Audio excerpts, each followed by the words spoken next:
The key takeaway is, number one, climate is changing. Number two, we're not very good today at dealing with the climate risks that come at us now, like Hurricane Sandy. People die when they don't have to. Places get flooded that didn't have to. Number three, the risk is increasing due to climate change. And if we don't get a lot smarter, a lot faster, there'll be a growing gap between the pain that we're going to suffer and our ability to adjust and prevent that pain. And things are just going to get worse and worse. We have to both reduce the emissions that are changing the climate and learn how to adapt and prevent the real damages that that brings about. For instance, this city, New York, where we sit here now, was quite aware that there was a substantial flood risk from the sea because we live by the sea. A lot of the city has tunnels beneath it.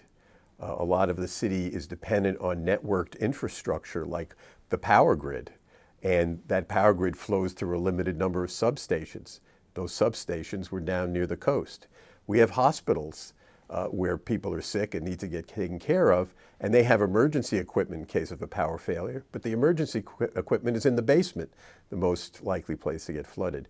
So there's a lot of exposure that we've created for ourselves where we put things in harm's way. There's a lot of vulnerability where we don't harden our structures and we don't build protections enough. And as a result, we suffer losses when we have an unusual storm like Sandy, which we don't have to suffer. The trouble is, what's unusual today is going to become business as usual tomorrow. That is, the things that are rare now are going to become more and more frequent over time, like heat waves, like intense rainstorms, like intense tropical cyclones, like hurricanes.